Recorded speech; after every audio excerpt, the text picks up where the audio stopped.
Hey everyone, hopefully you're having a good day. My name's Andy. My channel is Finding Value. Today we're going to go over gold and silver daily technical analysis update, show you what we have in store. We're going to look at the dollar, the 10-year yield, go into the precious metals, the ETFs, and some of the individual companies. At the end, I'm going to go over some diversified mining companies. I know I get a lot of questions on those and if I would be purchasing right now or not. So let's dive in here. Again, this is just my financial opinion. Please don't use it as advice. So here we go. Get the dollar up there. Dollar was up 0.43%. Dollar's been getting stronger. We broke out of its pattern. I'll show you what that pattern looks like on the next slide. And gold was barely down. We're holding our ground on gold. So we are in an inflationary environment where the dollar is strengthening and other currencies are going down at a faster pace. But inflation is everywhere. It's all throughout the world. So looking at the dollar has broken to the upside. Today is going to have another strong update today. It's a clear break, and we're going to be moving higher on the dollar in the short term. The 10-year yield, treasury yield, I drew it across like this, It looks like it's lining up to break out and move higher for 10-year yields, like we thought. So that looks good for higher yields. Gold holding its own. I would say it looks fine. Looks fine where it's at. We'll have to see what the next trading days will bring us. But I don't see anything. No problems. We broke out of this resistance line of 1840. We came through this resistance line there. I mean, we just need to keep moving up and closing higher. Big up days, small down days is what I look for the characteristics of an upward move. And it has all of that. Silver's got the same thing. We might have a little bit of a little small pullback or something. We're right at resistance at the 200-day. We've got a bearish engulfing pattern where the candlestick engulfs the one before it. Usually that resolves itself with a little bit lower. So we could have a little bit of a pullback in the short term. If you look at this, you've got a shoulder, head, shoulder. You can draw it across here. It may come back almost to that neckline at about 24.50, 24.75, somewhere in that range. Platinum's still looking good, broke its downtrend. It's also got like a shoulder, head, shoulder type deal going on. The neckline's down here. We could easily move on up. And then we've got copper breaking its downtrend. It broke it, pulled out back for a retest, a return move, and then looking for a move higher here shortly. That's what I'm hoping for. That's what the charts are saying.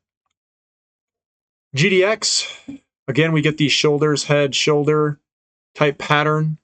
Necklines here, projected move would be somewhere up here. But everything looks good. Just hold on. Same with SILJ, everything looks good. Got kind of a shoulder, head, shoulder pattern developing. Yamana Gold, someone wanted me to do Yamana Gold, downtrend line. We're trying to break out of the downtrend line right now. Looks really good. Hopefully it can break. Endeavor Silver broke its downtrend line here. We've been moving on up. Everything looks good on the big picture view. I'm looking left for support resistance areas, and there's a little bit of resistance through here. We're right at that resistance area.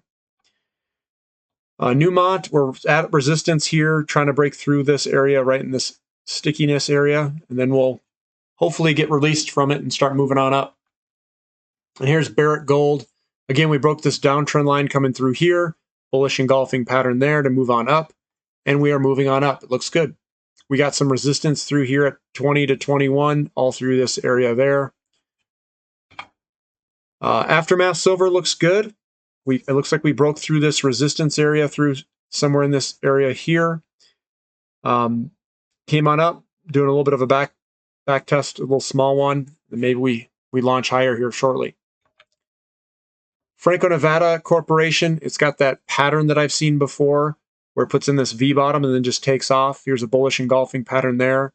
We'll probably continue higher. And then Wheaton Precious Metals is continuing higher from this bullish engulfing pattern here, and the launch moving on up. Looks good. Looking at Copper X, this is a Global X copper miners. We got some resistance through here. We hit our head on it, bounced back a little bit. We'll see if we can recover and try to break through that resistance line again. Give it another run. Here's Southern Copper. It's got that same kind of resistance area right above it. We got to break through it. Now here's BHP Group and some of the diversified mining companies. I don't see a clear bottom here. It looks like it's trying to put in support here. I'd like to see it firm up before jumping on in. This is still kind of in this downtrend move. And I'd like to see it, basically find support before jumping in. And that goes for all of these. Even VALE, it hasn't hit support. We had a bullish engulfing here. I was like, ooh, it's going to move on higher and break through it, but it failed to break through this downtrend. It keeps spilling over. And Rio Tinto, again, I don't see the support yet. I would be waiting. It's still in a downtrend move. So those are the diversified mining companies. So gold, silver, platinum, I think it all looks good. We just have to watch and see what the price action gives us. I think we'll probably remain in an uptrend. I think we'll move on up. Copper, it's starting to turn and turn up. The diversified mining companies, I would be waiting. I don't see the charts look like they're rolling over. It doesn't look like it's firmed out. Doesn't look like it's found support yet. So I would be waiting on those. If you guys like this content, give me a thumbs up. Subscribe to the channel if you haven't already. And thank you for listening. This is Finding Value.